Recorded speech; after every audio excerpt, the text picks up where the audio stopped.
శుక్లాంబరధరం విష్ణుం శశివర్ణం చతుర్భుజం ప్రసన్నవదనం ధ్యాయేత్ సర్వవిఘ్నోపశాంతయేత్. గురుర్బ్రహ్మా గురుర్విష్ణుః గురుర్దేవో మహేశ్వరః గురుస్సాక్షాత్ పరబ్రహ్మ తస్మై శ్రీగురవే నమః. వ్యాసాయ విష్ణురూపాయ వ్యాసరూపాయ విష్ణవే నమో వై బ్రహ్మనిధయే వాసిష్ఠాయ నమో నమః. కూజంతం రామ రామేతి మధురం మధురాక్షరం ఆరుహ్య కవితాశాఖాం వందే వాల్మీకికోకిలం. శృతిస్మృతిపురాణానాం ఆలయం కరుణాలయం నమామి భగవత్పాదం శంకరం లోకశంకరం. వాగర్ధావివ సంపృక్తౌ వాగర్ధప్రతిపత్తయే జగతః పితరౌ వందే పార్వతీపరమేశ్వరౌ. సూక్తిం సమగ్రయతున స్వయమేవ లక్ష్మీః శ్రీరంగరాజమహిషీమధురైః కటాక్షైః. వైదగ్ధ్యవర్ణగుణగుంభనగౌరవైర్యాం కండూలకర్ణకుహరాः కవయోధయంతి. హైమోర్ధ్వపుండ్రమజహన్మకుటం సునాసం మందస్మితం మకరకుండలచారుగండం. బింబాధరం బహుళదీర్ఘకృపాకటాక్షం శ్రీవేంకటేశముఖమాత్మని సన్నిధత్తాం. మనోజవం మరుతతుల్యవేగం జితేంద్రియం బుద్ధిమతాం వరిష్టం. వాతాత్మజం వనరయూథముఖ్యం శ్రీరామదూతం శిరసా నమామి. ఆపదామపహర్తారం దాతారం సర్వసంపదాం లోకాభిరామం శ్రీరామం భూయో భూయో నమామ్యహం. శ్రీరామచంద్రం శ్రితపారిజాతం సీతాముఖాంబోరుహచంచరీకः. సమస్తకల్యాణగుణాభిరామः నిరంతరం మంగళమాతనోతు. సింధూరారుణవిగ్రహాం త్రినయనాం మాణిక్యమౌళిస్ఫురత్తారానాయకశేఖరాం స్మితముఖీం ఆపీనవక్షోరుహాం. పాణిభ్యాం అళిపూర్ణరత్నచషకం రక్తోత్పలం బిభ్రతీం సౌమ్యాం రత్నఘటస్థరక్తచరణాం ధ్యాయేత్ పరేదంబికాం. జయతు జయతు దేవో దేవకీనందనోయం జయతు జయతు కృష్ణో వృష్ణివంశప్రదీపః. జయతు జయతు మేఘశ్యామలకోమలాంగో జయతు జయతు పృథ్వీ భరనాశో ముకుందః. నారాయణం నమస్కృత్య నరం చైవ నరోత్తమం దేవీం సరస్వతీం వ్యాసం తతో జయముదీరయేత్. హరి ఓం. పరమేశ్వర స్వరూపమైన సభకి నమస్కారం. భగవంతుని యొక్క అనుగ్రహం చాలా ఆశ్చర్యకరంగా ఉంటుంది. ఎందుచేత అంటే కృష్ణ భగవానుడు అరణ్యంలో ఎందుకు పనికి రాకుండా పడిపోయినటువంటి ఒక ఎండు పుల్లని తీసుకుని తన నోటి దగ్గర పెట్టి మురళిగా దాన్ని వాయించి దాని జన్మకి సార్థకత వహించాడు. అలా ఎందుకు పనికిరానటువంటి నన్ను స్వీకరించి స్వామి నా చేత భాగవతం చెప్పించాలి అని నిర్ణయం చేశాడు. నా జన్మ సాఫల్యం చెందింది అనడానికి నాకు ఇంతకన్నా ఆనందదాయకమైన విషయం ఏముంటుంది? ఎందుచేత నేను ఈ మాట అంటున్నానంటే మిగిలినటువంటి పురాణములు వేరు, భాగవతం ఒక్కటి ఒక ఎత్తు. వ్యాస భగవానుడు ఈ దేశానికి చేసినటువంటి సేవ సామాన్యమైనటువంటిది కాదు, మహోత్కృష్టమైనటువంటి సేవ చేశాడు ఆయన. అటువంటి మహానుభావుడు ఆయన వేదరాశినంతటినీ విభాగం చేశాడు. ఋగ్యజుర్ సామ అధర్వణ వేదములని చేసి అంతటితో ఊరుకోలేదు. అల్పాయుర్దాయం కలిగి అనారోగ్యంతో ఉంటూ బుద్ధి ఎప్పుడూ కూడా అర్ధకామముల యందు మాత్రమే తగిలి ఉండేటటువంటి సామాన్యమైనటువంటి జనులు కలియుగంలో వేదాల్ని నాలుగింటిని చదవడం దుస్సాధ్యమనేటటువంటి బుద్ధి చేత వ్యాస భగవానుడు వేదరాశిని నాలుగా విభాగం చేశాడు. విభాగం చేసి మళ్ళీ వేదంలో పూర్వభాగం అంతా మనం ఆచరించవలసినటువంటి విధి విధానములను గురించి, మనం ఆచరించినటువంటి విధి విధానముల వలన మనము పొందేటటువంటి ఇహలౌకిక పారలౌకిక సౌఖ్యములను గూర్చి వివరణ చేస్తుంది. ఉత్తర భాగం అంతా కూడా మళ్ళీ మనం ఒక అమ్మ కడుపులో ప్రవేశించవలసినటువంటి అవసరం లేకుండా ఇదే తుట్ట జన్మ చేసుకోవడం కోసమని ఏ జ్ఞాన సముపార్జన చేయడం చేత జ్ఞానాత్ కేవల కైవల్యం, ఆ జ్ఞానము చేత మాత్రమే కైవల్యం లభిస్తుంది. అందుచేత పునరావృత్తి రహిత శాశ్వత శివ సాయుధ్య సిద్ధి కొరకు ఏ జ్ఞానమును మనం పొందాలో అటువంటి జ్ఞానాన్ని వేదము యొక్క ఉత్తర భాగము ప్రతిపాదన చేస్తుంది. ఆయన తన శిష్యుడైనటువంటి జైమిని చేత వేదమునకు పూర్వభాగమైనటువంటి కర్మకి సంబంధించినటువంటి విషయాలన్నిటికీ వ్యాఖ్యానం చేయించాడు. దాన్ని పూర్వమీమాంస అంటారు. ఉత్తర భాగం అంతా జ్ఞానమునకు సంబంధించినది. ఆయనే స్వయంగా బ్రహ్మసూత్రములను రచించారు. దాన్ని జైమిని రచించినది పూర్వమీమాంస, ఈయన రచించినది బ్రహ్మసూత్రములు లేదా ఉత్తరమీమాంస అంటారు. మళ్ళీ 18 పురాణములకు కర్త అయ్యాడు ఆయన. 18 పురాణములను రచించాడు. పురాణం రచించడం అంటే ఆయన ఏదో పురాణం చెప్తున్నాడు రా అంటారు. అంత తేలిక కాదు. సర్గశ్చ ప్రతిసర్గశ్చ వంశో మన్వంతరాణిచ అని వంశాలు చరితంచైవ పురాణం పంచలక్షణం.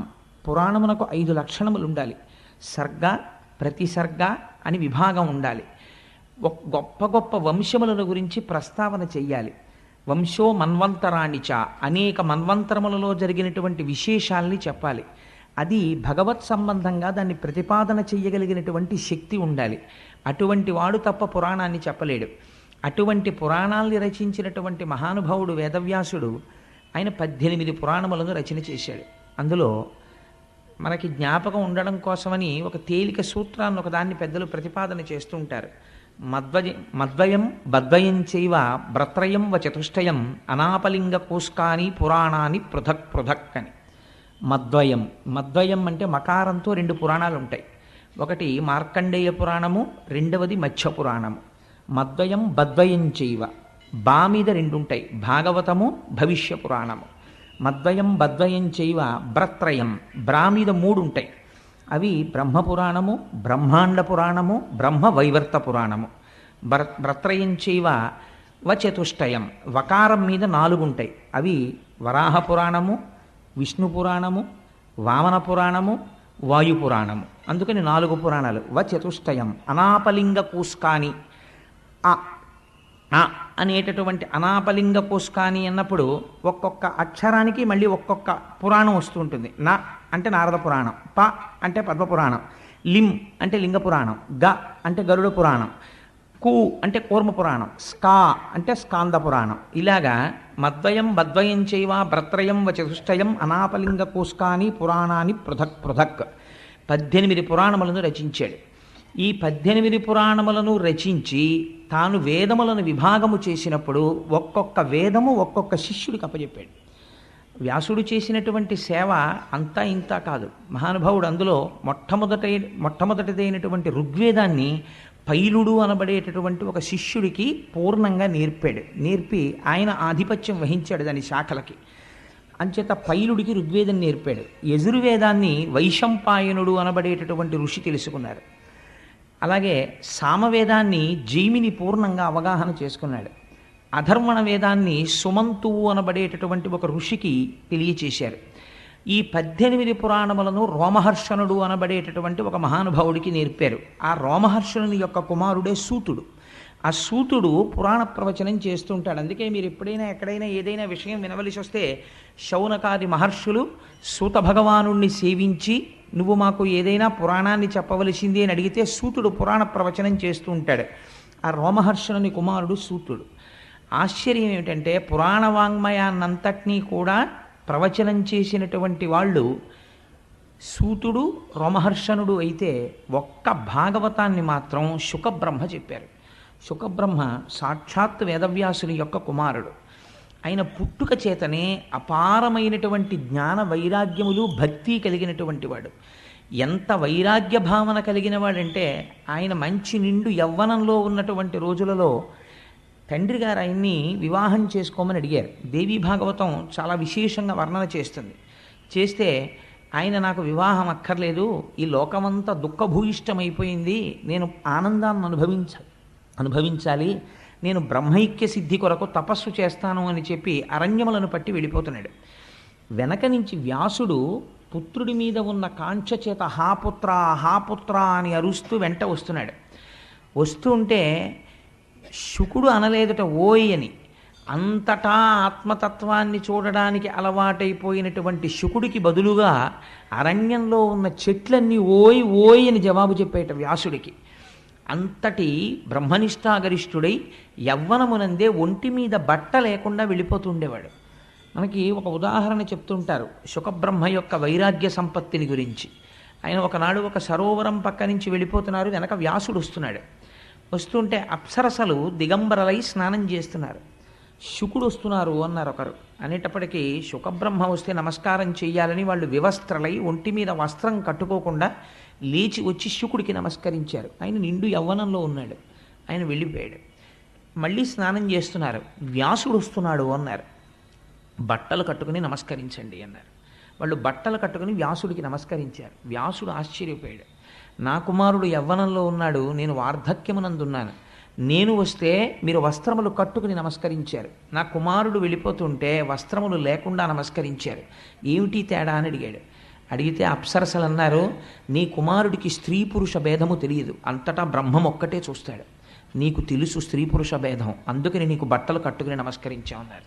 అది శుకబ్రహ్మ యొక్క వైరాగ్య సంపత్తి అంటే. శుకుడంటే ఎంత గొప్పవాడో తెలుసా అండి. అందుకే ఒక్క భాగవతం మాత్రం వేరొకరితో చెప్పించలేదు. భాగవతం చెప్పడానికి ఒక సమర్థత చూశాడు ఈశ్వరుడు. ఏమా సమర్థత అంటే, కుశ అన్నమాట మీరు వినుంటారు. కుశ అంటే దర్భ. దర్భ చేతితో పట్టుకున్నంతసేపు కర్మాచరణము చేస్తాడు. కర్మాచరణము దేని కొరకు చేస్తారంటే, కర్మ చెయ్యగా చెయ్యగా చెయ్యగా చెయ్యగా ఇంటిని తుడుచుకుని బూజులన్నీ దులుపుకున్న తర్వాత పండగొచ్చే ముందు శుభ్రపడినటువంటి ఇల్లులా మీరు భగవద్భక్తితో కర్మాచరణము చేయగా చేయగా లోపల ఉండేటటువంటి మనస్సు కంటిన మాలిన్యము తొలగి ఈశ్వరుడు వచ్చి కూర్చోడానికి, సత్కర్మాచరణము పూనికతో సంతోషంతో చెయ్యడానికి కావలసినటువంటి బుద్ధి యందు ఆనందప్రదమైన స్థితి ఏర్పడుతుంది. అప్పుడు దాని వలన జ్ఞానము కలుగుతుంది. ఆ జ్ఞానము చేత మోక్షము కలుగుతుంది. అందుకని మొట్టమొదట కావలసింది సత్కర్మాచరణము. ఈ సత్కర్మాచరణము చెయ్యడం అనేటటువంటిది దర్భలతో సంబంధం. ఎప్పుడు దర్భ పట్టుకుంటాడు. అందుకని కుశ అంటే దర్భని పట్టుకున్నవాడు. తిరగేయండి శుక అంటే ఇప్పుడు ఆయనకి కర్మాచరణము లేదు. కర్మాచరణము లేదంటే ఆయన కావాలని మానినవాడు కాదు, ఆయన చెయ్యడానికి కర్మ లేనివాడు. ఈ స్థితికి వెళ్ళిపోయినవాడు. ఎందుకని నిరంతరము బ్రహ్మమునందు రమిస్తూ ఉంటాడు.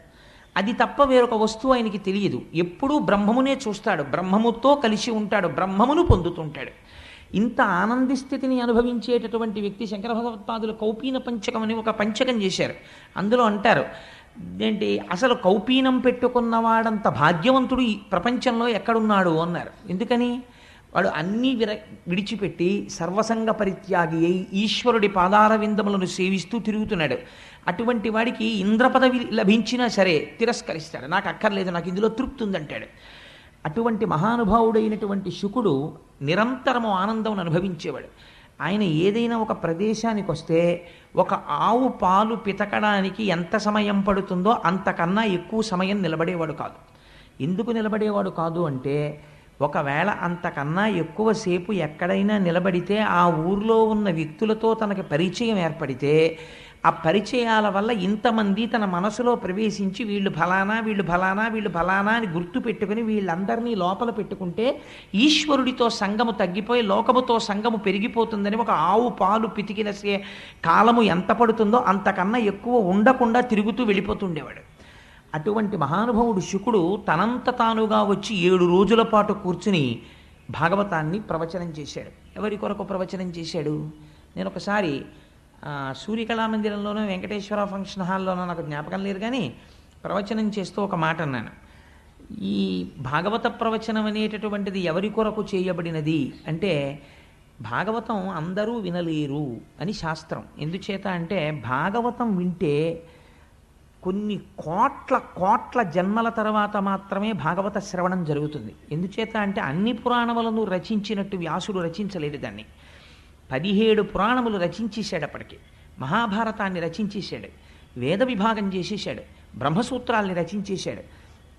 అన్నీ రచించిన తర్వాత ఒకసారి సరస్వతీ నదీ తీరంలో తన ఆశ్రమానికి దగ్గరలో కూర్చుని ఉన్నాడు. మనస్సంతా ఏదో నైరాశ్యం ఆవహించింది, ఏదో నిరాశ, ఏదో లోటు, తాను ఏదో తక్కువ చేశాననేటటువంటి భావన, ఎక్కడో ఏదో చెయ్యడంలో అసంపూర్తిగా మిగిలిపోయింది అని తను చేసిన కార్యక్రమాన్ని ఆలోచించాడు. వేదరాశినంతటినీ విభాగం చేశాను, 17 పురాణములను రచించాను, బ్రహ్మసూత్రములను రచించాను, పరాశరుడికి సత్యవతీదేవికి నారాయణాంశలో కుమారుడిగా జన్మించినందుకు నేను చేయగలిగినంత సేవ చేశాను, ఈశ్వరుడి పాదములు పట్టి సేవించాను, ధ్యానం చేశాను. అయినా నా మనస్సుకి ఎందుకో లోటుగా ఉంది. ఎందుకు ఇంత లోటుగా ఉంది అని ఆలోచన చేశాడు. ఆ ఆలోచన చేసినప్పుడు మహానుభావుడు నారదుడు దర్శనమిచ్చాడు. మనకి రామాయణం మొట్టమొదట సంక్షేప రామాయణం చెప్పినవాడు నారదుడే, భాగవతం సంక్షేప భాగవతం చెప్పినవాడు నారదుడే.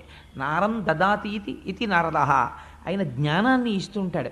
ఆ నారదుడు వచ్చి ఒక మాట చెప్పాడు, వ్యాస నీ మనస్సు ఎందుకు అసంతృప్తితో లోటుతో ఉన్నదో తెలుసా? నువ్వు ఇన్ని విషయాల్ని రచించావు, భారతాన్ని రచించావు, కానీ భారతంలో కృష్ణ కథ ఎక్కడ చెప్పినా ధర్మము తప్పినటువంటి కౌరవులు ఎటువంటి స్థితిని పొందుతున్నారు, ధర్మమును పట్టుకున్నటువంటి పాండవులు ఎటువంటి స్థితిని పొందుతున్నారు అన్న ప్రధాన కథకి అనుసంధానము చేశావు కృష్ణ కథని తప్ప కృష్ణ భక్తుల యొక్క చరిత్రని, ఈ ప్రపంచమంతా ఎలా పరిఢవిల్లుతోందో, ఈ విశ్వము ఎలా సృష్టింపబడిందో, పంచభూతములు ఎలా వచ్చాయో, భగవంతుని యొక్క నిర్హేతుక కృపచేత ఆయన సృష్టికర్తయ్యి, స్థితికర్తయ్యి, ప్రళయకర్తయ్యి ఈ లోకాన్ని ఎలా పరిపాలన చేస్తున్నాడో నువ్వెక్కడా చెప్పలేదు. ఆ కారణం చేత నీ మనస్సులో ఎక్కడో చిన్న లోటు ఏర్పడింది. ఇది పూర్తి చేయడానికి నువ్వు భాగవత రచన చెయ్యి అని ప్రబోధం చేశాడు. అప్పుడు ఆనందాన్ని పొందినటువంటి వాడై వ్యాసభగవానుడు ధ్యానమగ్నుడై ఆచమనం చేసి కూర్చుని అప్పుడు భాగవతాన్ని రచించడం ప్రారంభించాడు. ఇంత చేసిన తరువాత ఏది చెయ్యడం మిగిలిపోయిందని వ్యాసుడు నైరాశ్యం చెందాడో, ఏది అందించడం చేత తన జన్మ సార్థకత పొందుతుందనుకున్నాడో, ఏది అందించిన తరువాత, ఏది తెలుసుకున్న తర్వాత మనిషిలో ఒక గొప్ప మార్పు వస్తుందో, కొన్ని కోట్ల జన్మల నుంచి మనసు ఏది పట్టుకోకపోవడం వల్ల అలా తిరిగిందో, ఏది పట్టుకోవడం వల్ల మనుష్య జన్మకి సార్థకత సిద్ధిస్తుందో అటువంటి మహౌషధాన్ని మహానుభావుడు అందించడం ప్రారంభం చేశాడు. అందుకే అది వేరొకరు చెప్పడానికి కుదరదు. అది సాక్షాత్తుగా ఉపనిషత్తుల యొక్క సారాంశము. జ్ఞానమంతా కూడా భాగవతమునందు నిక్షేపింపబడింది. ఇది చెప్పడానికి శుకబ్రహ్మ మాత్రమే చెప్పాలి. అందుకని తన కుమారుడైనటువంటి శుకబ్రహ్మకి భాగవతాన్ని ప్రబోధం చేసి ఆ భాగవతం శుకబ్రహ్మ పరీక్షిత్ మహారాజు గారికి 7 రోజులు చెప్పాడు. ఎటువంటి పరిస్థితిలో చెప్పాడు? భాగవతం చెప్పబడినటువంటి పరిస్థితిని మీరు విచారణ చేయాలి. చెప్పినది 7 రోజులే, అంతకన్నా ఒక్కరోజు చెప్పలేదు. ఎందుకు 7 రోజులు చెప్పవలసి వచ్చింది? అసలు పరీక్షిత్తుకి శాపం ఎందుకు వచ్చింది? ఎందుకు విన్నాడు? ఈ విషయాలు రేపు ఎలాగో కథాభాగంలో వచ్చేస్తాయి. వచ్చినప్పుడు మీరు వాటిని విందురు. కానీ కలిపురుషుడు ఎందుకు వచ్చాడు, అసలు ఎందుకు విభాగం చేశారు, ఎందుకు పరీక్షిత్తుకి అటువంటి శాపం వచ్చింది, వచ్చాక ఏం చేశాడు, అసలు నిజంగా ఆ గంగ ఒడ్డుకి ఎలా వెళ్ళాడు, ఈ విషయాల్ని రేపు విచారణ చేద్దాం మనం. కానీ 7 రోజుల పాటు భాగవతం చెప్పాడు. 7 రోజులు చెప్పడం వల్ల సాధారణంగా భాగవతాన్ని సప్తాహము అంటుంటారు. నేను తరచూ ఒక మాట చెప్తూ ఉంటాను. భాగవతాన్ని సప్తాహంగా చెప్పుకోవడం వెనకాతల ఒక రహస్యం ఉంది. ఏమి సప్తాహమని ఎందుకు చెప్పుకుంటారంటే, ఒక మనిషి ఎన్ని సంవత్సరములు బ్రతకనివ్వండి, 80 ఏళ్ళు బ్రతకనివ్వండి, 90 ఏళ్ళు బ్రతకనివ్వండి, శతమానం భవతి శతాయు పురుష స్థితేంద్రియ ఆయుష్దేవేంద్రియే ప్రతిష్టతి, 100 ఏళ్ళు పూర్ణంగా బ్రతకనివ్వండి. ఎన్ని రోజులు బ్రతికాడు? 7 రోజులే బతుకుతాడు. ఎందుచేత? ఎన్ని సంవత్సరములు బ్రతికినా అతను బ్రతికినవి ఆది సోమ మంగ బుధ గురు శుక్ర శని, ఇంతకన్నా లేవు. 8వ రోజు బతికింది ఒకటి నాకు చూపించండి, ఉండదు. ఎప్పుడు చచ్చిపోతాడు? ఈ 7 రోజుల్లోనే చచ్చిపోతాడు. అయ్యా అలా కుదరదండి, నేను దేశాన్నంతటినీ ఏలినవాడిని, లేకపోతే నేను చాలా విద్వాంసుణ్ణి, నేను మహాపండితుణ్ణి, నేను గొప్ప జ్ఞానిని, నేను కూడా అందరిలా 7 రోజుల్లో పోవడం ఏమిటి, నాకు 8వ రోజు ఉండదా? ఉండదు. ఎవరైనా 7 రోజుల్లోనే వెళ్ళిపోవాలి, ఆ 7 రోజుల్లోనే పుట్టాలి, ఆ 7 రోజులే ఉండాలి, ఆ 7 రోజులే తిరగాలి. కాబట్టి భాగవతం సప్తాహం అంటే నువ్వు ఏ రోజున భగవంతుణ్ణి స్మరించడం మానేశావో ఆ రోజు ఆ ఇల్లు పరమ అమంగళకరమైన రోజు. ఎందుచేత? ఆ రోజు భగవంతుని ఎడ విస్మృతి కలిగింది కాబట్టి తను భగవన్నామమును పలకలేదు, ఈశ్వరుడికి నమస్కరించలేదు, ఈశ్వరుడి గురించిన తలంపు లేదు. ఆ రోజు తాను ఉండి మరణించిన వాడితో సమానము. కాబట్టి ఇప్పుడు ఆ రోజుని ఇంట్లో ఏం తిరిగింది? నడయాడిన ప్రేతం ఒకటి తిరిగింది, ఒక శవం ఆ ఇంట్లో నడిచింది. కాబట్టి ఇప్పుడు అమంగళమైంది. కాబట్టి ఏది బ్రతుకు? నిజమైన బ్రతుకేది అంటే, నిజమైన బ్రతుకు ఈశ్వరుని యొక్క నామస్మరణమే. భగవంతుడి నామమును ఎవరు స్మరిస్తాడో వాడు మాత్రమే బ్రతికి ఉన్నవాడు. అయితే స్మరిద్దామంటే అంత తేలికగా స్మరణకు వస్తుందా? ఆ వస్తువు యందు మీకు ప్రీతి ఏర్పడితే మీకు మనసు స్మరించడానికి అవరోధం ఉండదు. మీరు ఎక్కడ కూర్చోండి, మీకు ఏ వస్తువు ఇష్టమో ఆ వస్తువుని స్మరిస్తుంది. ఎందుకు ఇష్టం? ఎందుకు స్మరిస్తోంది? మనస్సు ఆ వస్తువు యందు ప్రీతి చెందింది కాబట్టి స్మరిస్తోంది. ఈశ్వరుణ్ణి ఎందుకు స్మరించడం లేదు అంటే, ఈశ్వరుడు యందు ప్రీతి చెందలేదు కనుక. ఆ ప్రీతి ఎందుకు ఏర్పడలేదు? ఇప్పుడు మనస్సుకి భగవంతుని పట్ల ప్రీతితో తిరగడానికి కావలసినటువంటి బలాన్ని వ్యాస భగవానుడు భాగవతమనందు ప్రతిపాదన చేస్తారు. అందుకే భాగవతం ఎవరు వింటారో వాళ్ళ మనస్సు తెలిసో తెలియకో ఈశ్వరుడి వైపుకి తిరిగిపోతుంది. ఈశ్వరుడి వైపుకు తిరిగిపోతే ఏమవుతుందో నారదుడు చెప్తాడు. అక్కడ మీరు ఆ విషయాన్ని విందురు గాని. శుకబ్రహ్మ ప్రవచనం 7 రోజుల పాటు చేశారు. 7 రోజుల పాటు చేస్తే ఏమైంది? చచ్చిపోతానని బెంగెట్టుకున్నాడు పరీక్షిత్తు. భాగవతం అంతా విన్నాడు. ఆయన అన్నాడు, ఈ శరీరం చచ్చిపోతుంది, బెంగలేదన్నాడు. ఇప్పుడు తెలిసిపోయింది అంతే. ఏం తెలిసిపోయింది? చచ్చిపోవడం అనేటటువంటిది అసలు ఆత్మకి లేదు. మరి ఏది చచ్చిపోతోంది? శరీరం చచ్చిపోతోంది. పుణ్యం చేసినా, యజ్ఞం చేసినా, యాగం చేసినా, తపస్సు చేసినా, అశ్వమేధయాగములు చేసినా, తాను ధనస్సు పట్టుకుని దేవతల పక్షాన నిలబడి యుద్ధం చేసినా, కల్పములు మారిపోయినా, యుగాలు మారిపోయినా శరీరము పడకుండా ఉంటుందా? ఉండదు, పడి తీరుతుంది. ఎంతటి వాళ్ళ శరీరము పడిపోయింది, ధ్రువుడంతటి వాడి శరీరం పడిపోయింది. ఎవరి శరీరమైనా పడిపోవలసిందే. పడిపోయేటటువంటి సత్యము శరీరమునకు చెందినది. అది పడిపోయి తీరుతుంది. కానీ పడదు పడదు అని ఒక అసత్యమునందు నువ్వు పూనిక పెట్టుకున్నావు. ఇది పడదు. ఈ భ్రాంతి చేత లోకమునందు సంగము కలిగి చేయకూడని పనులన్నింటికీ చెయ్యడానికి ఆది ఎక్కడ పడింది అంటే ఇది ఉండిపోతుందన్న భ్రాంతి. ఇది వెళ్ళిపోతుంది, ఇది వెళ్ళిపోతున్నది వెళ్ళిపోయి తీరుతుంది, వెళ్ళనిది ఎప్పుడూ వెళ్ళదు. కాబట్టి నేననబడినది ఆత్మ అయితే దానికి చావు లేదు, నేననబడినది శరీరం అయితే ఇది చచ్చిపోయి తీరుతుంది. కాబట్టి ఉన్న సత్య వస్తువుని పట్టుకున్నావా మరణ భయం లేదు, అసత్య వస్తువుని పట్టుకున్నావా మరణ భయం ఉంది. మరణ భయంలోంచి సమస్తమైన అజ్ఞానం ఉంది, అవిద్య ఉంది, భయం ఉంది. ఏది పట్టుకుంటావు? సత్యాన్ని పట్టుకో. అంత తేలిగ్గా పట్టుకోగలవా? భాగవతం విన్నవాడు పట్టుకోగలడు. అలా పట్టుకునేటట్టు వ్యాసుడు భాగవతమునందు ప్రతిపాదన చేశాడు సత్య వస్తువు గురించి. అందుకని ఎవరు భాగవతం వింటున్నారో వారికి సత్యము పట్ల పూనిక కలుగుతుంది, ఈశ్వరుడి పట్ల పూనిక కలుగుతుంది. ఆయన పాదములు పట్టుకున్న వాళ్ళు ఎలా తరించారో భగవంతుని యొక్క భక్తుల గాథలు ఆవిష్కరింపబడతాయి. అందున ఆశ్చర్యం ఏమంటే జరిగి జరిగి జరిగి జరిగి భాగవతం ఉత్తరాయణంలో వచ్చింది మనకి. మనం ఇప్పుడు చెప్పబోతున్నటువంటి భాగవతం ఉత్తరాయణ పుణ్యకాలంలోకి వచ్చింది. పైగా మొదలుపెట్టి 4 రోజులు అవదు, రథసప్తం వచ్చేస్తుంది. ఇంకొక 4 రోజులు అవదు, భీష్మేకాదశి వచ్చేస్తుంది. భీష్ముడు స్తుతి చేశాడు శ్రీకృష్ణ భగవానుడిని భాగవతంలో. ఎంత అద్భుతమైన స్థుతో! నేను ఒక్క మాట చెప్తున్నాను, మీరందరూ ఇలా చెప్తే ఏదో ఒక సోపుకో లేకపోతే ఒక రేజర్కో ఒక బ్లేడుకో అడ్వర్టైజ్ చేసుకున్నట్టు ఇలా చెప్తే మీరు వస్తారని నేను చెప్పట్లేదు. నేను ఒక్క మాట చెప్తున్నాను. నేను వెంకటేశ్వర ఫంక్షన్ హాల్లో భాగవతం చెప్తూ ఒక మాట అన్నాను. శుకబ్రహ్మ భాగవతం ఒక్కరికే చెప్పాడు, పరీక్షిన్ మహారాజుకి. భాగవతం చెప్పేటటువంటి వాడు జనం గురించి చూడకూడదు అన్నాడు. ఈశ్వరుడు నన్ను పరీక్ష పెట్టాలనుకున్నాడు, నువ్వు నిలబడగలవా నేను చూస్తాననుకున్నాడు. ఒక 4 రోజులు అయిన తర్వాత ఒక పెద్ద తుఫాన్ వచ్చింది. తుఫాన్ వస్తే నాకు రేపాక సుబ్బారావు ఫోన్ చేశారు, ఏమండి చాలా తుఫానుగా ఉంది, ఎవ్వరూ బయటికి రాలేరు. కాబట్టి హాలు నిండిపోయి బయటికి కుర్చీలేసి ఇన్నాళ్ళు మీరు భాగవతం చెప్పారు, ఇప్పుడు ఇవాళ మొత్తం వెంకటేశ్వర ఫంక్షన్ హాల్లో 2 ఉంటే గొప్ప, చెప్పేస్తారా అని అడిగారు. అడిగితే నేనన్నా 2 కూడా లేకపోతే ఎందుకైనా మంచిదని మా ఆవిడ్ని దొరగారిని తీసుకొస్తున్నాను, చెప్పేస్తానన్నాను. శుకుడు పరీక్షిత్తుకు ఒక్కడికే చెప్పాడు, నేను బయట తుఫానుగా ఉందని ఒకరోజు వాయిదా వేసే నైతిక అధికారం నాకెక్కడిది? అలా వేసిన నాడు ఇక వేరొకసారి భాగవతం ముట్టుకోవడానికి నాకు అధికారం ఈశ్వరుడు ఇవ్వడు అని నా భార్యని తీసుకుని వెడితే ఆ రోజు ఎలా వచ్చారో నాకు తెలియదు. ఆశ్చర్యం, ఏదో 200-300 మంది వచ్చారనుకోండి పాపం. నేను దాని గురించి పెద్ద ప్రాధాన్యత ఇవ్వడం లేదు. ఆ రోజు భాగవతం చెప్పేశాను. తర్వాత రోజు చాలామంది అడిగారు, అదేంటంటే తుఫాన్లో చెప్పేశారా అని. తుఫాన్లో చెప్పేయడం కాదు, అది అలా చెప్పాలని ఉందంతే శాస్త్రంలో. శుకుడు అలా చెప్పాడు, పరీక్షిత్ కోసం చెప్పాడంతే.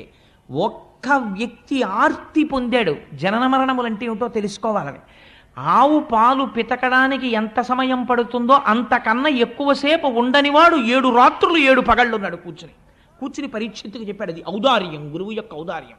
అలా శుకుడు చెప్పి ఉండకపోతే ఇవాళ భాగవతం ప్రవచనం లేదు, భాగవతం అందింపబడదు లోకానికి. అటువంటి మహాత్ములు చెప్పినటువంటి భాగవతాన్ని మనం చెప్పేటప్పుడు ఆ పూనికతో చెప్పాలి కదా అని ఆ రోజు మొదటి రోజు అన్న మాటకి ఈశ్వరుడు వెంటనే పరీక్ష పెట్టాడు. సరే, అందుచేత నేను ఈ విషయాన్ని ఎందుకు ప్రస్తావన చేయవలసి వచ్చింది అంటే 7 రోజులు విన్నటువంటి పరీక్షిత్తు ఏం తెలుసుకున్నాడు? 7 రోజులు విన్న పరీక్షిత్తుకి మరణము రాకుండా పోలేదు, గుర్తుపెట్టుకోండి. భాగవతం విన్న తర్వాత మరణం రాకుండా ఏం పోలేదు, పరీక్షిత్తుకు మరణం వచ్చింది. కానీ పరమధైర్యంతో మాట అన్నాడు 7 రోజులు పోయిన తర్వాత, మరణం దేనికి వస్తోంది? శరీరానికి. అది వచ్చి తీరుతుంది, నాకు ఇప్పుడు బెంగలేదు, రానివ్వండి మృత్యువుని, నేను ఆత్మగా నిలబడిపోతున్నాను అన్నాడు. ఈ శక్తి కొన్ని కోట్ల జన్మలలో లోపించడం వల్ల మనం అలా తిరుగుతూనే ఉన్నాం. భ్రమయసి పరబ్రహ్మ మహిషి అంటారు సౌందర్యలహరిలో శంకర భగవత్పాదులు. అలా మాయలో తిరుగుతూనే ఉన్నాం. ఈ సత్యమును ఆవిష్కరిస్తోంది భాగవతం. అటువంటి భాగవతాన్ని శుకబ్రహ్మ ప్రవచనం చేశారు. పెద్దలంటారు, నిగమకల్పతరోర్గళితం ఫలం శుకముఖదామృత ద్రవ సంయుతం పిబత భాగవతం రసమాలయం ముహురహో రసికా భువి భావుకా. ఎంత గొప్ప మాట చెప్పారో చూడండి. మీరు భాగవతాన్ని వినేటటువంటి వాళ్ళు భాగవతాన్ని నేను వింటున్నానని ఎప్పుడూ వినకు. ఏం చేస్తావు? పిబత భాగవతం, భాగవతాన్ని తాగేసేయి. అంటే ఇప్పుడు మీరు ఏమనాలి? అయితే అయ్యా మీరు రేపటి నుంచి గోపాలకృష్ణ గారికి చెప్పి కొన్ని గ్లాసులలో భాగవతం పోసి ఇచ్చేయండి, మేము తీర్థం కింద పుచ్చేసుకుంటాం. తాగడం ఎలా కుదురుతుందంటే, తాగడం అనేది ఏది చేస్తుంది? నోరనబడేటటువంటి ఇంద్రియం చెయ్యాలి. వినడం అనేది ఏ ఇంద్రియం చెయ్యాలి? చెవనబడేటటువంటి ఇంద్రియం చెయ్యాలి. కానీ చెవు అనేటటువంటి ఇంద్రియానికి ఒక లక్షణం ఉంది, మీరు బాగా చూడండి. నోరు తాగుతున్నప్పుడు మనస్సు ఎక్కడో తిరుగుతోంది అనుకోండి. ఉదాహరణకి నా భార్య నాకు ఒక గ్లాసుడు పాలు తీసుకొచ్చి, ఏమండి ఇవి తాగి ఆఫీస్కి బయలుదేరండి అంది అనుకోండి.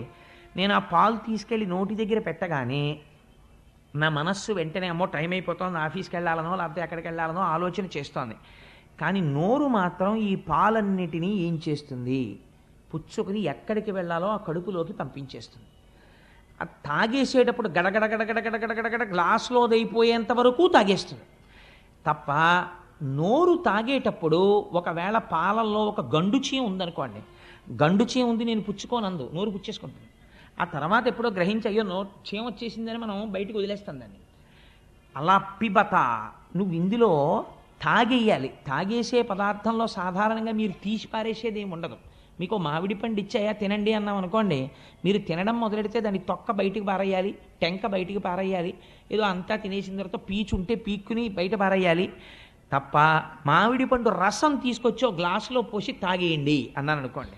ఇప్పుడు అది ఏమిటండి? అది ఎసెన్స్. మొత్తం మామిడి పండు తాలూకా మొత్తం శక్తి ఆ గ్లాసులో ఉంది.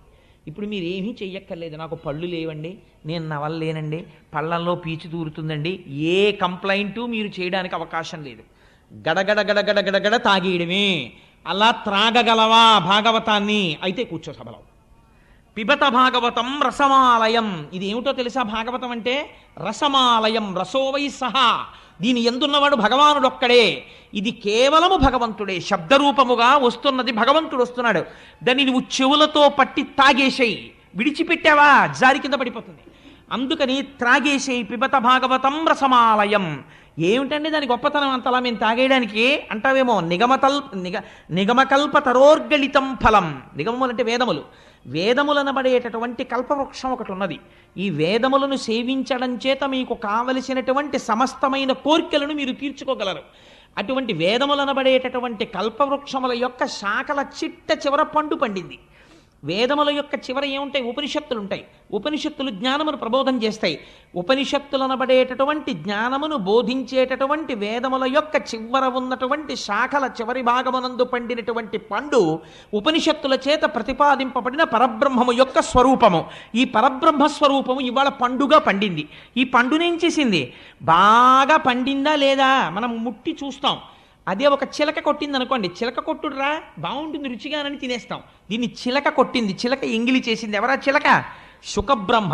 శుకుడు తన నోటి ద్వారా ప్రవచనం చేశాడు.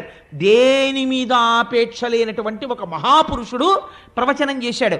అటువంటి శుకబ్రహ్మ నోట్లోంచి వచ్చింది. అందుకని నిగమకల్పతరోర్గళితం ఫలం శుకముఖదామృత ద్రవ సంయుతం పిబత భాగవతం. ఆ భాగవతాన్ని తాగేసే. రసమాలయం, ఇది ఈశ్వరుడితో నిండిపోయింది.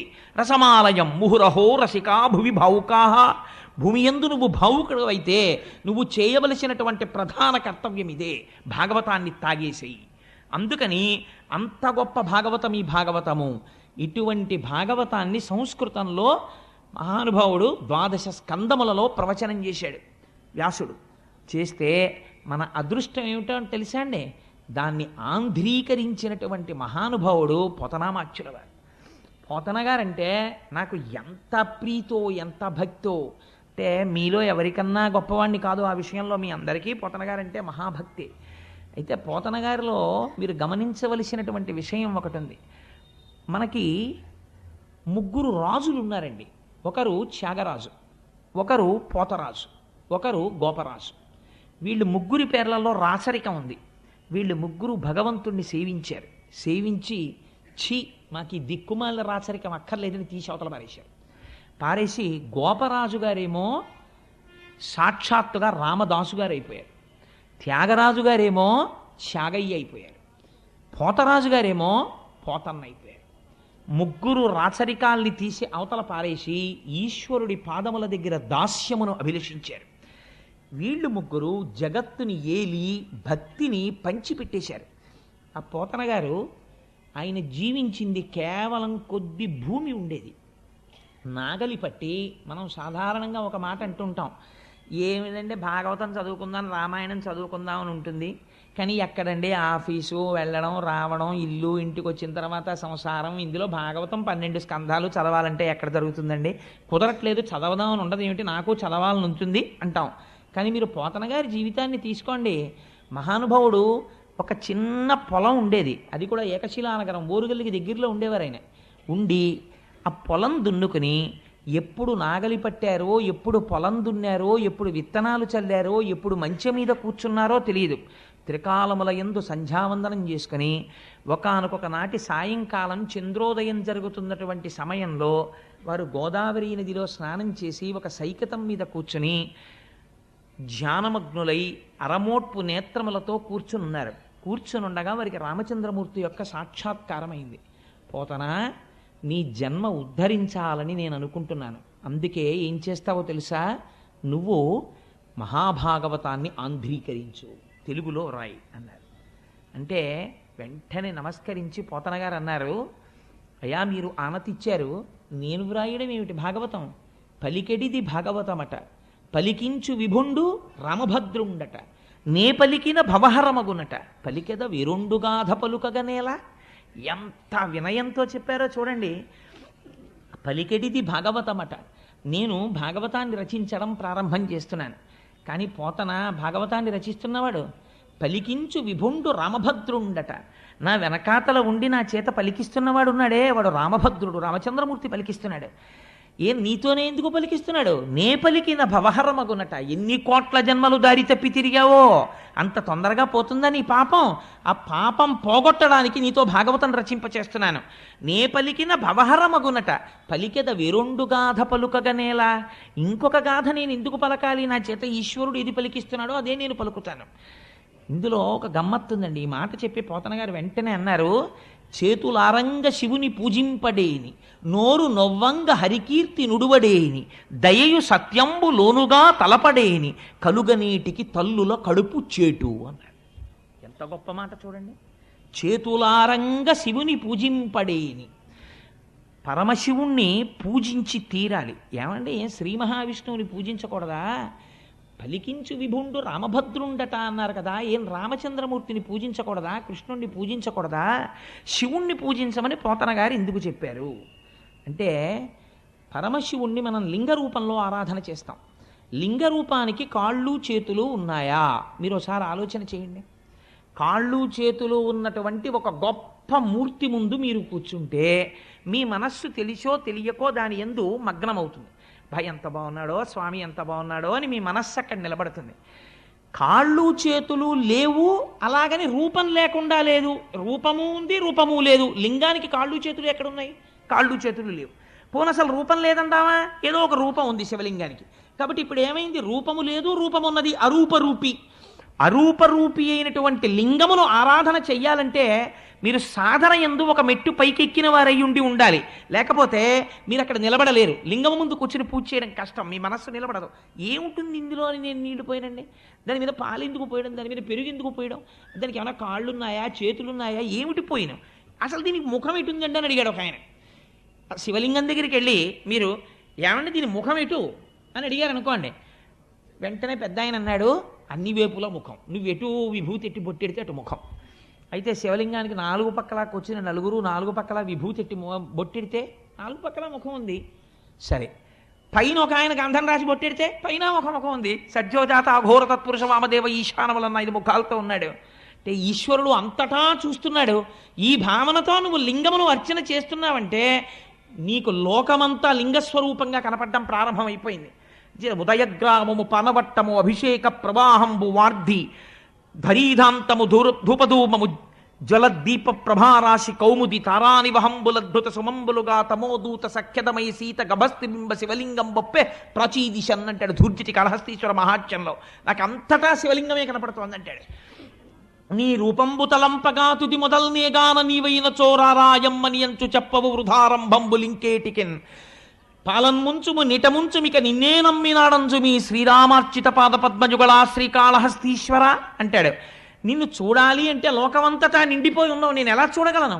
నాకు చేత కావట్లేదు. నువ్వే వచ్చి నాకు చెప్పి నా చేత చూడడం ఎలాగో నేను చూసి ధన్యుడనయ్యేటట్టు నువ్వు చెయ్యాలి తండ్రి అంటాడు. అటువంటి లింగ పూజ ప్రయత్నపూర్వకంగా చేసి తీరాలి ఉదయకాలమునందు. అందుచేత చేతులారంగ శివుని పూజింపడేని. మేము శివ పూజ చేస్తామండి, మేము శైవులమండి, కాబట్టి మేము విష్ణువుని పూజించమండి, మేము విష్ణునామం చెప్పమండి అని అనకూడదు. నోరు నవ్వంగా ఎలా కీర్తించాలట.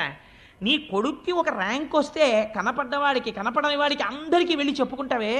నువ్వు జీవితంలో ఇంత విషయం సాధిస్తే అయినవాడికి కానివాడికి పిలిచి దగ్గర కూర్చోబెట్టుకుని చెప్తుంటావే.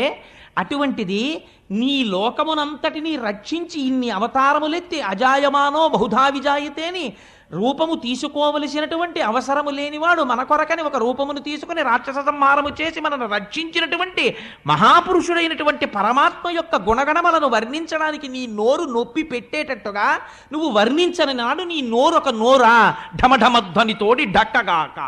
అది ఢమఢమధ్వని చేసేటటువంటి ఢక్క అంతే. అటువంటిది నోరు నొవ్వంగ హరికీర్తి నుడువడేని. శివకేశవులయందు భేదమును పాటించకుండా విష్ణువు గురించి చెప్పవలసి వచ్చినప్పుడు పొంగిపోయి చెప్పగలగాలి. ఆరాధన చేసినప్పుడు పొంగిపోతూ అభిషేకం చేసి పూజించగలగాలి. దయయు సత్యంబు లోనుగా తలపడేని. ఎంత గొప్ప మాట వేశారో చూడండి. సత్యం అంటే ఏమిటండి? మారనిది సత్యము, మారేది ధర్మము. ధర్మము క్షణక్షణం మారిపోతుంది. ఇప్పుడు నేను ఏ ధర్మంలో ఉన్నాను? ప్రవచనం చేసే ధర్మంలో ఉన్నాను. కాశ్యప్ ఆగి నేను కిందకి దిగిపోతాను, అయ్యప్ప స్వామి వారి దర్శనానికి ఎడతాను. అప్పుడు నేనే ధర్మంలో ఉంటాను? భాగవత ధర్మంలో ఉంటాను. 2 చేతులు కైమోడ్చి స్వామి ముందు నమస్కరిస్తూ నిలబడతాను.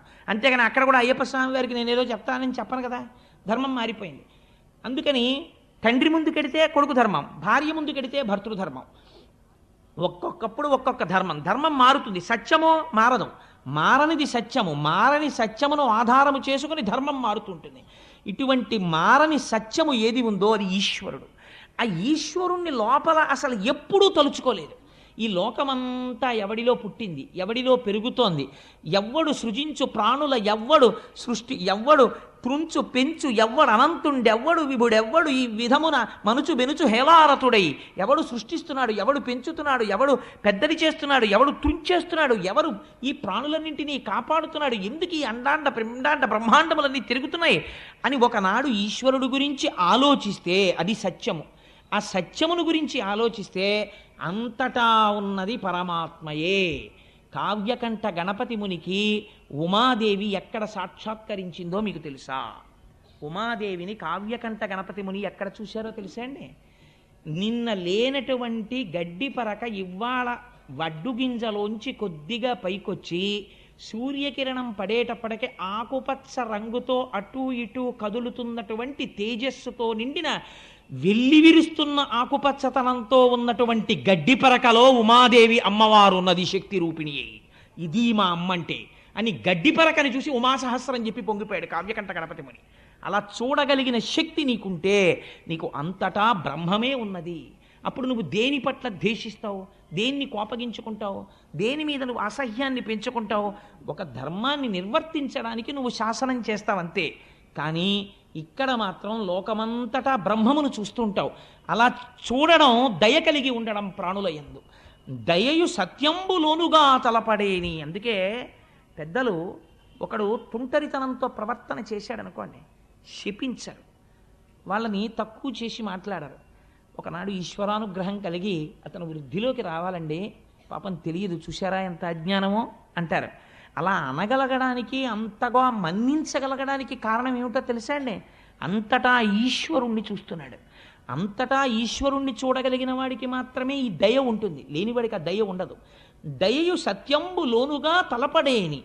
ఇలా తలచనప్పుడు పుట్టిన దగ్గర నుంచి తిరగడం కొన్నాళ్ళు అయిపోయిన తర్వాత ఈ శరీరం వదిలేయడం, ఈ మాత్రం దానికి ఎన్ని కోట్ల జన్మలు ఎత్తావో, ఎన్ని కోట్ల జన్మలలో అమ్మ కడుపులో పడుకున్నావో, ఇప్పటికి ఎంతమంది అమ్మ కడుపులలోంచి బయటికి వచ్చేటప్పుడు ప్రసవ వేదనని మరణవేదనగా మార్చి అమ్మని కొన్ని గంటలు బాధ పెట్టి నువ్వు బయటికి వచ్చి నువ్వు సాధించిందే ఉంది. కలుగనేటికి తల్లుల కడుపు చేటు. అస్తమానం వెళ్ళి ఆ తల్లి కడుపులో కూర్చుని ఆ తల్లిని బాధ పెట్టడం తప్ప నువ్వు పుట్టి ప్రయోజనం ఏమిట్రా అని అడిగారు పోతన గారు. సాధారణంగా పోతన గారు అంత కఠినంగా అసలు మాట్లాడరు. ఎంత మాట వేశారో చూడండి. ఆ మాటతో లోకమునకు బోధ చేస్తున్నారు.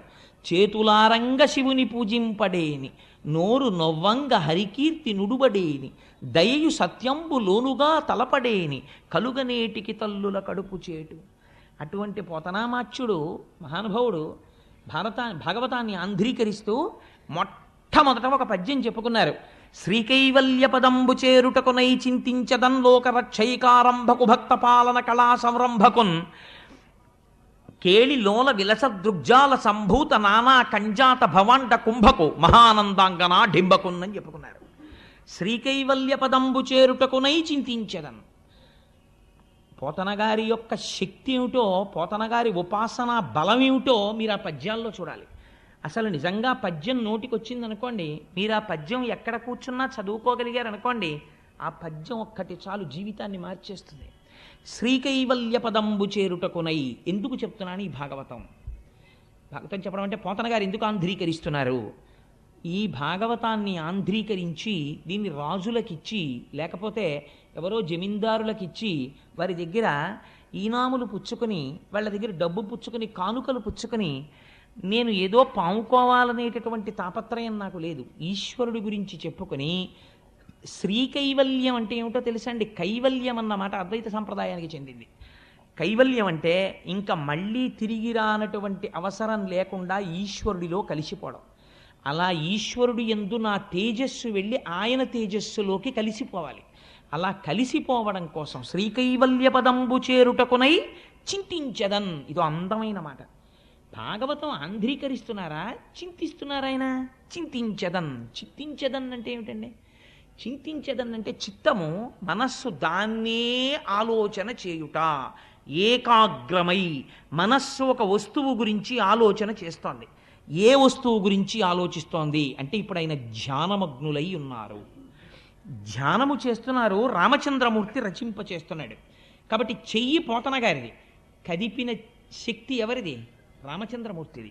ఇప్పుడు ఈ పద్యం నేను చెప్తుంటే ఈ పద్యం ఎవరి శక్తి మీరు ఆలోచించండి. రామచంద్రమూర్తి యొక్క శక్తి ఆ పద్యం. శ్రీకైవల్య పదంబు చేరుటకునై చింతించదన్ లోకరక్షైకారంభకు. లోకములను రక్షించడము ఆరంభించినవాడు. అసలు లోకరక్షణము ఆరంభం ఎక్కడ ప్రారంభమవుతుంది? సృష్టించడంలో ప్రారంభమవుతుంది. కాబట్టి సృష్టికర్తగా నేను నమస్కరిస్తున్నాను. లోకరక్షైకారంభకు భక్త పాలన కళా సంరంభకున్. ఎంత గొప్ప మాట అండి ఇది! భక్త పాలన కళా సంరంభకున్. లోకమునంతటినీ ఆయన రక్షిస్తుంటాడు. అదే పనిగా ఆయన పెట్టిన అన్నం తిని ఆయన జీర్ణం చేసి ఆయన శక్తినిస్తే ఆ శక్తితో ఈశ్వరుణ్ణి తిట్టేవాడు ఎందుకు కూడా ఈశ్వరుడు శక్తి రూపంలో ఉంటాడు. కానీ తనని నమ్ముకుని ఈశ్వరుడు ఉన్నాడు అని పూనికతో ఉన్న వాళ్ళని రక్షించడం కోసం వాళ్ళ వెంట పరిగెడుతుంటాడు. అలా పరిగెట్టేటటువంటి లక్షణం ఉన్నవాడు ఉన్నాడే, వాడు లోకరక్షైకారంభకు భక్తపాలన కళా సంరంభకున్ దానవోద్రేక స్తంభకు. దానవుల యొక్క ఉద్రేకమును స్తంభింపచేయువాడు. నా అంతటి వాణ్ణి నేను, నాకు చావెక్కడుందంటాడు. మీరు ఒక్క విషయం ఆలోచించండి. మనం పురాణంలో ఏం చెప్తామంటే, రాక్షసులందరికీ కూడా ఎందుకు వచ్చేసింది అజ్ఞానం అంటే, వాడికి నాకు చావు లేదని బయలుదేరుతాడు. సాధారణంగా అజ్ఞానం ఎక్కడ బయలుదేరుతుందంటే, నాకు చావు ఎక్కడుందండి, వాడంటే పక్కింటి వాడు వెర్రాడు, చచ్చిపోయాడు, నేను ఎందుకు చచ్చిపోతానంటాడు. 80 ఏళ్ళు రానివ్వండి. నేను ఒక ఆశ్చర్యకరమైన పోకడ చూస్తుంటాను లోకంలో. ఎవరైనా పెద్దవాళ్ళ దగ్గరికి వెళ్ళి మీరు, అయ్యో పాపం మీకు అప్పుడే 80 ఏళ్ళు వచ్చేయండి అన్నారనుకోండి, వాళ్ళు అంటారు, ఏంటి 80 ఏళ్ళు అంటే పెద్ద విశేషం ఏముందండి, భలేవరే, ఫలానా ఆయన 100 సంవత్సరములు బతికాడండి, నేను దేనికి బాధపడుతున్నానో తెలుసా, 100 ఏళ్ళకి పిడరాయిలా ఉండేవాడండి, 3 పూట్ల తిని 80 ఏళ్ళకి తినలేకపోతున్నాను అప్పడాలు నేనని బాధపడతాడు వీడు. తప్ప 80 ఏళ్ళకి నేను ఈశ్వరార్చన చేయలేకపోతున్నానని బాధపడ్డవాడు. అందుచేత దానవోద్రేక స్తంభకు అంటే లయకారకుడై ఈ లోకములన్నింటినీ లయం చేస్తున్నవాడు ఎవరున్నాడో వాడికి నమస్కరిస్తున్నాను. ఇప్పుడు ఎవరి పేరైనా పోతన గారు చెప్పారండి, అసలు ఆయన పరబ్రహ్మమునకు నమస్కరిస్తున్నారు. సృష్టికర్త అయి స్థితికర్త అయి ప్రళయకర్త అయినటువంటి పరబ్రహ్మము ఏది ఉన్నదో దానికి నేను నమస్కరిస్తున్నాను. లోకరక్షైకారంభకు భక్త పాలన కళా సంరంభకు దానవోద్రేక స్తంభకు కేళి లోల విలస దృగ్జాల సంభూత నానా కంజాత భవాండ కుంభకు. కేవలము ఇలా చూపులు చూస్తే ఆ చూపుల చేత ఈ లోకములన్నింటినీ సృష్టించగలిగినటువంటి సమర్థుడు ఎవరున్నాడో వాడికి నేను నమస్కరిస్తున్నాను. కేళిలోల విలస దృగ్జాల సంభూత నానా కంజాత భవాండ కుంభకు మహానందాంగన ఢింబకున్. ఎంత అందమైన మాట చూడండి. మరి భాగవతంలో ప్రతిపాదించినది ఎవరి రూపాన్ని ప్రతిపాదించారు? పరబ్రహ్మంగా కృష్ణ భగవానుడిని. కాబట్టి ఇప్పుడు ఏమంటున్నారు? కృష్ణుడంట లేదు, మహానందాంగన. ఆవిడ అక్కడ ఉండేటటువంటి నందుని యొక్క భార్య, అందుకని మహానందాంగన డింబకొన్. ఆ నందుడి యొక్క భార్య అయినటువంటి యశోదాకుమారుడైనటువంటి బిడ్డడు చిన్నివాడున్నాడే డింబకుడు, ఆ పిల్లవాడు, వాడి గురించి నేను చెప్తున్నాను. వాడు చిన్న పిల్లవాడిలా కనపడుతున్నారు, కానీ వాడి పరబ్రహ్మం, అందుకని వాడి కథ నేను చెప్పుకుంటున్నాను. మహానందాంగన డింబకొన్ కాదు, అందులో ఒక రహస్యం పెట్టేశారు. ఎందుకు పెట్టేశారో తెలుసా అండి? పోతన గారిలా బతకడం రావడం చాలా కష్టం. పోతన గారికి ఇలవేల్పు ఎవరో తెలుసా అండి? దుర్గమ్మ తల్లి. పోతన గారు తెల్లవారు లేచి బయటికి వస్తే విభూతి పుండు